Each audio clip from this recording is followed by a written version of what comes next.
Today, you can change a channel, control a drone, even turn off your lights without moving from where you are, just a button or even a voice command. But have you ever wondered, when did this begin? Who first imagined that you could control something without touching it?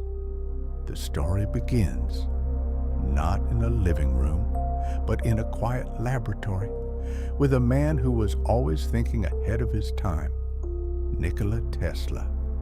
In the late 1800s, the world was just beginning to understand electricity.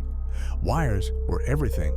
If you wanted power, if you wanted control, you needed a physical connection. But Tesla saw something different. He believed that energy and information could travel through the air, invisible but real. This idea came from his deep work with electromagnetic waves, signals that could move through space without wires. While others were focused on lighting cities, Tesla was imagining something much bigger, a world where machines could be controlled remotely, not by touch, but by signals. So he began experimenting, sending radio waves, testing how they could carry instructions, trying to turn invisible energy into control. And then, in 1898, he revealed his idea to the world at an exhibition in New York. Tesla stood beside a small boat floating in water. There were no wires connected to it, no one inside, no visible way to control it. But when Tesla moved a small control box, the boat responded. It turned, it moved forward, it stopped, all from a distance. The audience was stunned. Some believed it was a trick, others thought it was telepathy, that Tesla was controlling the boat with his mind. But Tesla calmly explained that it was controlled by radio signals, invisible commands, traveling through the air, from human to machine. In that moment, he didn't just control a boat, he proved something revolutionary. That distance didn't have to limit control anymore. It was the birth of remote control technology.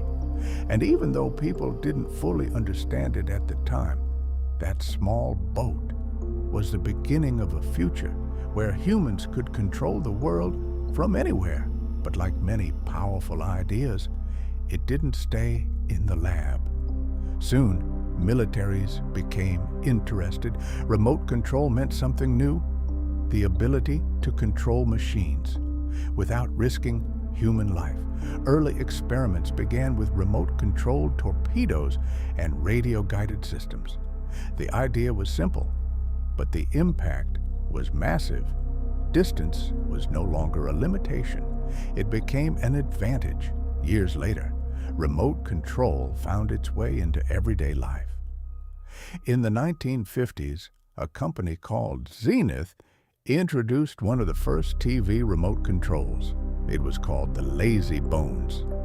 And for the first time, people could change the channel without getting up. It may sound simple today, but back then, it changed how people experienced technology.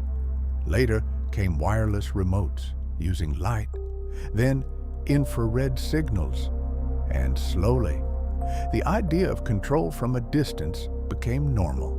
But remote control didn't stop at televisions. It expanded into everything: garage doors, cars, airplanes, drones, even space exploration. Humans were now controlling machines and across cities, across countries, even across planets, from Earth. We control robots on Mars. Think about that. A signal traveling millions of kilometers, carrying human intention. And today, remote control has evolved again. We don't just use buttons anymore.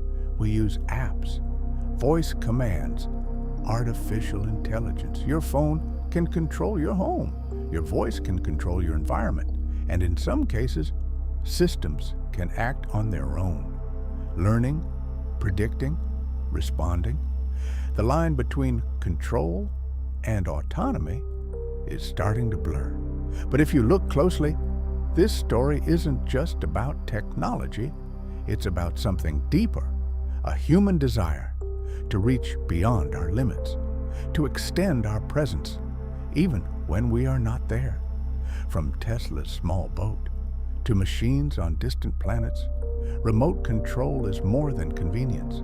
It's a reflection of us, our curiosity, our creativity, our need to connect and control the world around us.